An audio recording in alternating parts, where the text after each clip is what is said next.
मैं doctor Deepak Singh, allied science specialist. आज हम एक टॉपिक डील कर रहे हैं साइकोलॉजी का, साइकोसेक्सुअल डिजॉर्डर्स। क्या है डिजॉर्डर्स? ये मतलब कि जिसका रिलेशन सेक्सुअल एक्टिविटी से होता है और उसकी वजह से या तो साइकोलॉजिकल डिजॉर्डर होता है, तो साइकोलॉजी से सेक्सुअल डिजॉर्डर्स, या फिर सेक्सुअल से साइकोलॉजी डिजॉर्डर्स। तो इसमें ज़्यादातर जो हम लोग बात पढ़ने जा रहे हैं कि अबनॉर्मल सेक्सुअल एक्टिविटी के कारण पेशेंट में साइकोलॉजिकल डिजॉर्डर हो जाता है, उसी को बोलते हैं साइकोसेक्सुअल डिजॉर्डर। दैट मीन्स कि the abnormal sexual activity develop in body produces various psychological disease known as psychosexual disorder.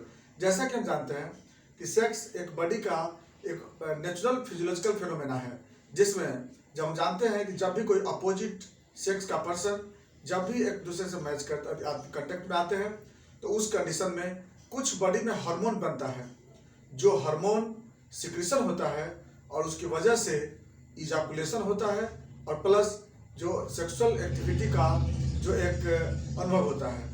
तो जनरली क्या है कि ये तो नॉर्मल एक फिनोमेना है, लेकिन इसका क्या होना चाहिए कि टाइमली होना चाहिए, प्लेस्ड पे होना चाहिए और एक रिलेशन होना चाहिए। तो जब कोई डिजॉर्डर, जब ये कंडीशन किसी रिलेशन में हो, टाइम से हो और प्लस प्लेस पे हो, तब वो नॉर्मल कहलाता है। लेकिन जब इसमें कोई तरह का डिजॉर्डर्स होती है, तो उस कंडीशन में डिजॉर्डर आती है और जिसकी वजह से साइकोलॉजिकल डिजॉर्डर डेवलप करती है। नंबर 2 बात है, सेक्स क्या होती है।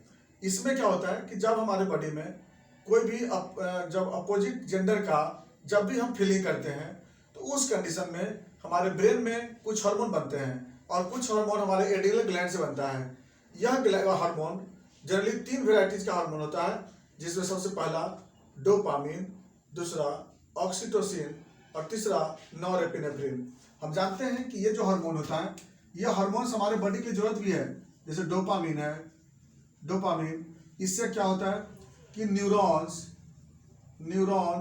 प्लस सीवीएस, ये जो होता है हमारे बॉडी में हार्ट का रेगुलेशन प्लस नर्व का फंक्शन इस डोपामिन से होता है। तो डोपामिन क्या होता है कि जब भी कोई कांटेक्ट में आता है या फिर सेक्सुअल इमेजिंग होती है, तो डोपामिन का बॉडी में फॉर्मेशन होता है। तो यह डोपामिन बनता किस लिए? फिर उस फिजिकल कंडीशन को एक्टिविटी करने के लिए, लेकिन इसके साथ साथ हमारे बॉडी में दूसरे ऑर्गन के फंक्शन को बढ़ाता है ये। तो डोपामिन बहुत इंपॉर्टेंट ये हार्मोन है, जो हमारे बॉडी के लाइफ को सेव करता है। ये यानी कि कार्डियक डिजीज से रोकता है, कार्डियक के फंक्शन को मेंटेन करता है और नर्व के फंक्शन को मेंटेन करता है। Number 2 oxytocin. ऑक्सीटोसिन यह हमारे बॉडी में स्मूथ मसल्स पे हेल्प करता है। जितने भी बॉडी में स्मूथ मसल्स है, ब्लड वेसल्स में, चाहे आई में या विसरा में, ये सारे स्मूथ मसल्स पे क्या होता है कि ऑक्सीटोसिन का एक्शन होता है। और ऑक्सीटोसिन क्यों बनता है? वह जब इरेक्टेशन जब डेवलप होता है, तो इरेक्टेशन को, इमोशन को बढ़ाने के लिए और प्लस जो इजाकुलेटरी फ्लूइड को बनाने में ऑक्सीटोसिन का बहुत बड़ा रोल है। तो ड्यूरिंग सेक्स के दरमियान ऑक्सीटोसिन जो बनता है, वह क्या करता है, इजाकुलेटरी फ्लूइड को बनाता है और प्लस इमोशन को जनरेट करता है। और इससे क्या होता है, फायदा क्या है मेरे बॉडी में? इससे मेरा स्मूथ मसल से लेकर के और बॉडी के दूसरे ऑर्गन जैसे स्किन, बोन, ये सब पे भी इसका बहुत बड़ा रोल है। और तीसरा है नॉरएपिनेफ्रिन। नॉरएपिनेफ्रिन ये इजाकुलेशन कराता है ये, लेकिन इससे बेनिफिट क्या होती है कि इसके cardiac function, blood vessels function, GIT का ग्लैंड का फंक्शन, ये सारे फंक्शन इससे कंट्रोल होते रहता है। प्लस स्किन का कुछ ग्लैंड्स है। यानी कि हम ये जानते हैं कि जो हमारे सेक्सुअल एक्टिविटी के दरमियान जो हार्मोन निकलता है, ये हार्मोन्स हमारे बॉडी के लिए बेनिफिट होता है, यानी लाइफ के सेफ के लिए अच्छा है, यानी लाइफ की सेहत के लिए। यानी हम जानते हैं, इसीलिए अगर मान लीजिए सेक्सुअल एक्टिविटी रहा तब से नॉर्मल लाइफ होती है, लेकिन अगर ये नहीं अगर सही ढंग से रहा, तो इसके लिए क्या होना चाहिए, एक सही प्रोसेस होना चाहिए। वही क्या होता है कि स्ट्रेस सेक्स में क्या होती है कि डोपानेफ्रिन बनेगा, जिसके कारण क्या होता है कई तरह का मेंटल डिसऑर्डर डेवलप कर जाते हैं। तो यानी कि यह जो हार्मोन है, यह हार्मोन्स का एक सही समय पर, एक रियल टाइम पे, एक सही फिक्स समय पे सिक्रेशन होना हमारी लाइफ के लिए इंपॉर्टेंट है। और इसकी वजह से मेरा जो बॉडी का फंक्शन है वह रेगुलेट होते रहता है। नंबर 2 बात है, इसका डिजॉर्डर्स क्यों हो जाता है। इसके डिजॉर्डर्स के पीछे जो इटियोलॉजी है, जो कारण हम बताते हैं हमको, इसमें या तो फिर एलोन लाइफ है, डाइवोर्स है, साइकोलॉजिकल फैक्टर है, इन्वायरमेंटल फैक्टर, फिर फ्रेंड सर्किल, इसके बाद फिर उसके बाद कई ऐसे जैसे कुछ बुक्स वगैरह हो गए, वो सब अबनॉर्मल रीडिंग ओवर करने से, और प्लस एलोन लाइफ है, ये सबसे क्या होती है कि ये डिजॉर्डर्स होने का टेंडेंसी ज़्यादा होता है। इन्वायरमेंटल फैक्टर इसमें बहुत बड़ा फैक्टर होता है जिसकी वजह से साइकोलॉजिकल डिजॉर्डर्स डेवलप होती है। नंबर 2, अब इसमें बात जो मेन आता है हम लोग क्लासिफिकेशन, सबसे मेन चीज आता है क्लासिफिकेशन, इसका कौन कौन सा क्लास होता है साइकोसेक्सुअल डिजॉर्डर्स का। तो सबसे पहला हम 4 क्लास में इसको बांटते हैं साइकोसेक्सुअल डिजॉर्डर्स का। सबसे पहला है, सबसे फर्स्ट लिखेंगे हम लोग gender identity disorder. Gender identity disorders, gender identity disorders में 3 तरह का डिजॉर्डर देखने को मिलता है। पहला है transsexual,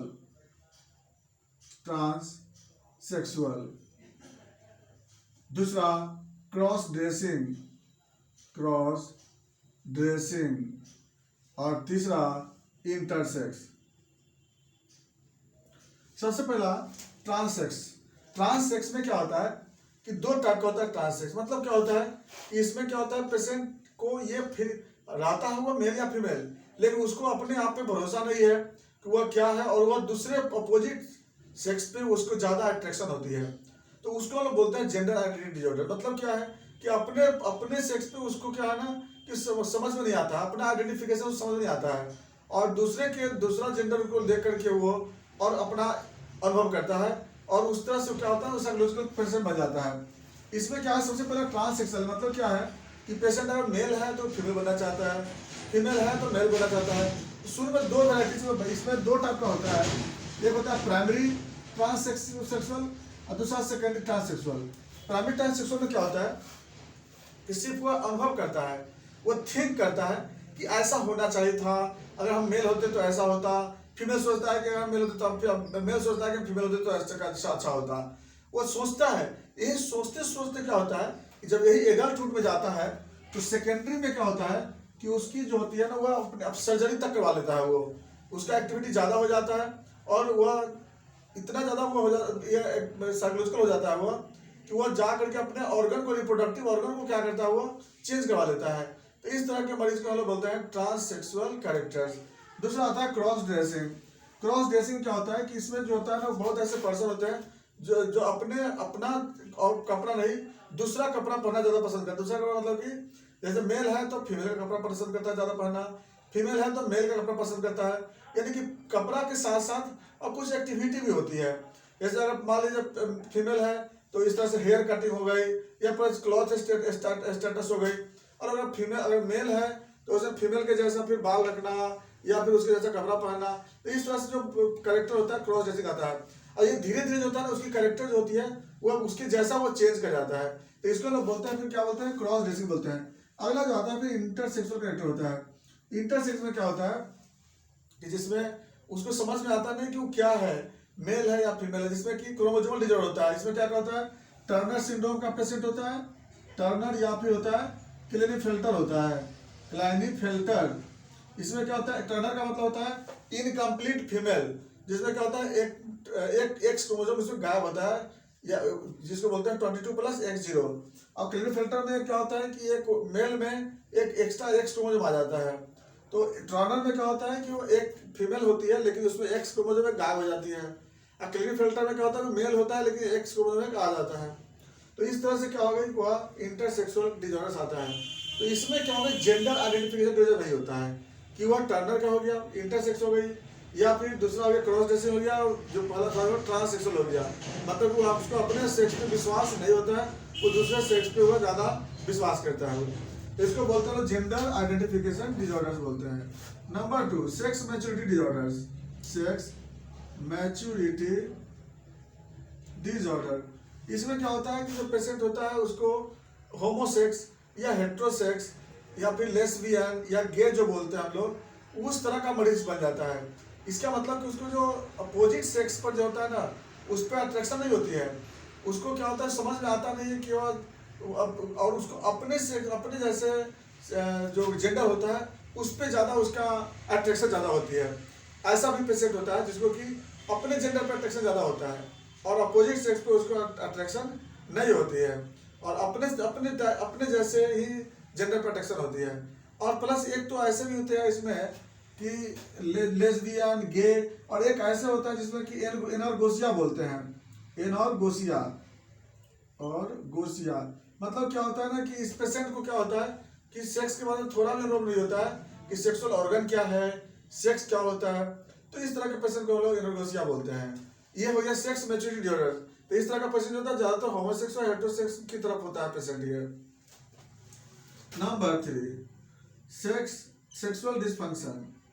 sexual dysfunction, sexual dysfunction इसमें क्या होता है कि इसमें मेल और फीमेल दोनों हो सकता है, जिसमें कि मेल को और फीमेल को दोनों को क्या होता है कि सेक्सुअल डिसऑर्डर क्या होता है। पहले आता है मेल में क्या डिसऑर्डर होता है, जैसे किसी हार्मोन के कारण या फिर कोई और डिसऑर्डर्स के कारण, साइकोलॉजिकल डिसऑर्डर ज़्यादा होती है इसमें, या फिर किसी हार्मोन के कारण पेशेंट को क्या होता है कि वो जैसे इरेक्टाइल डिसफंक्शन या फिर इरेक्टेशन डिसऑर्डर्स का पेशेंट होता है, या फिर दूसरा होता है इसमें आपको इजाकुलेटरी डिफेक्ट होती है, फिर एजियोस्पर्मिया केस होता है।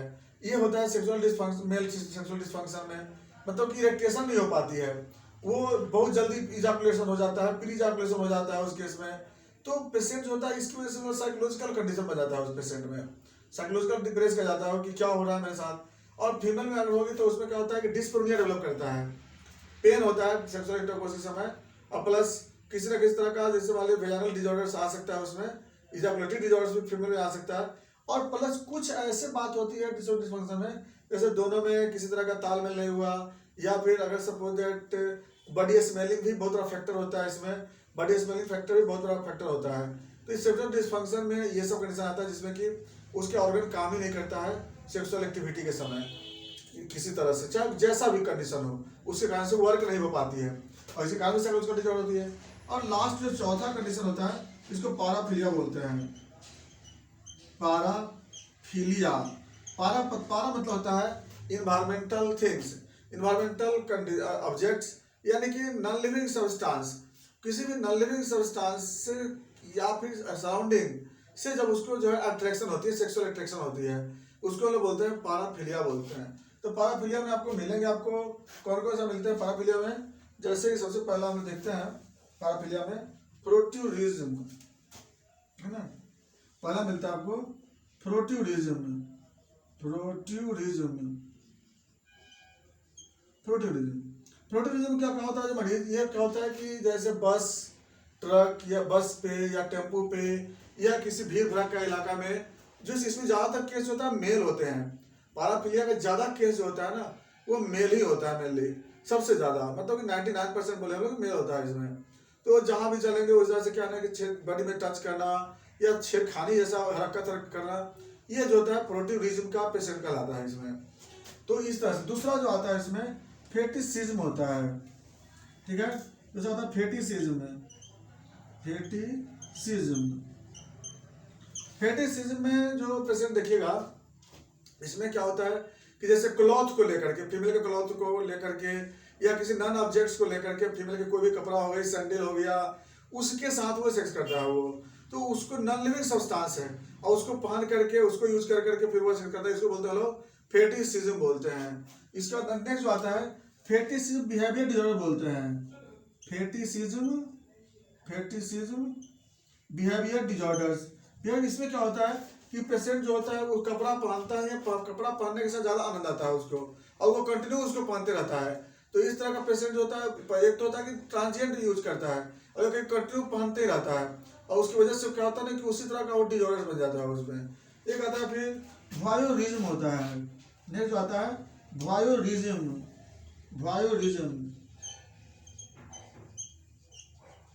हाँ, इसमें क्या होता है कि कोई भी पर्सन किसी जैसे किसी का नेचुरल सेक्स देखते हुए या किसी को नंगे देखते हुए, किसी भी महिला को, किसी को, उसको देख करके वो क्या करता है, सेक्स का अनुभव करता है, मास्टरबेशन के द्वारा किसी न किसी तरह से अपना वो अनुभव करता है।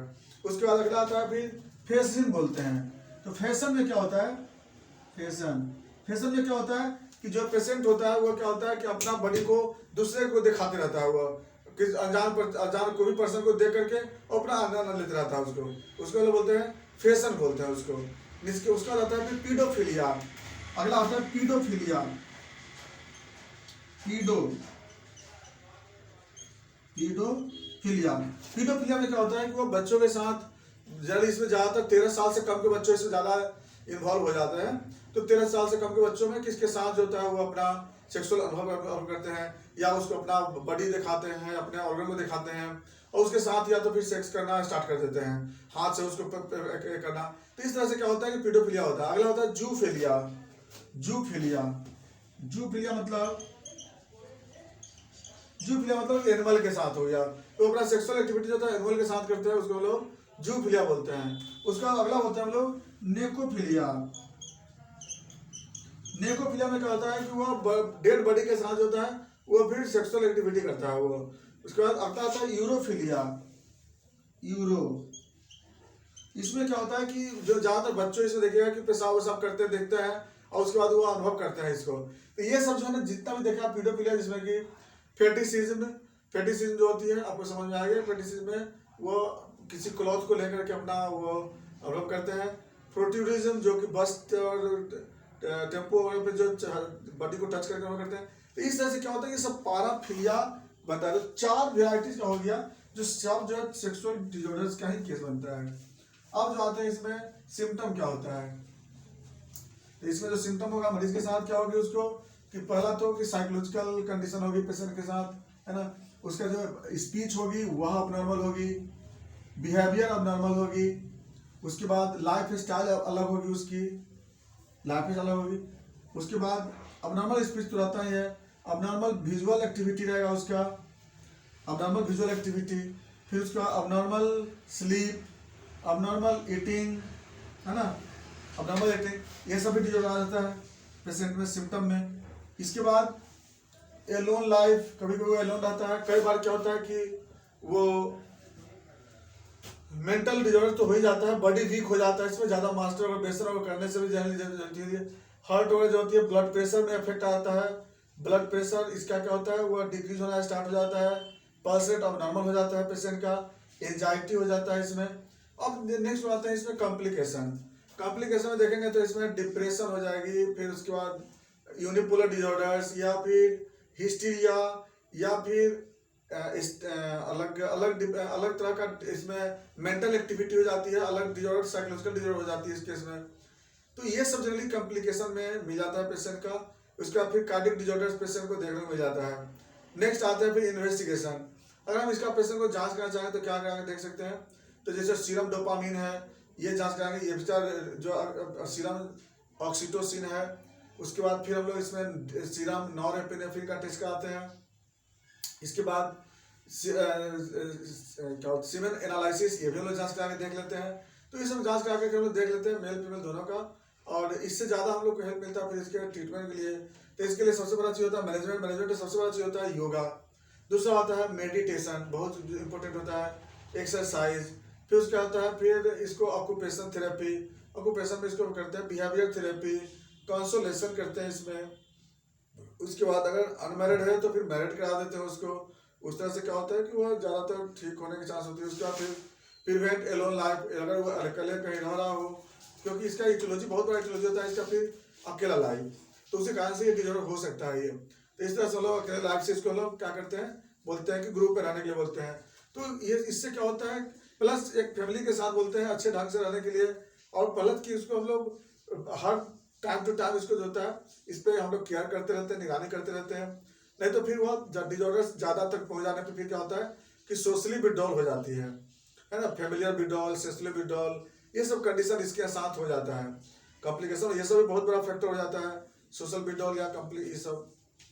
नेक्स्ट जो आते हैं फिर मेडिसिन में क्या करते हैं कि सेक्सुअल एक्टिविटी को कम करने के लिए हम लोग दवा चलाते हैं। अगर सेक्सुअल डिसफंक्शन है तो अलग दवा चलाते हैं उसमें। सेक्सुअल डिसफंक्शन है तो उसमें अगर बाय द वे तो साइलेंसिया और यूज करते हैं।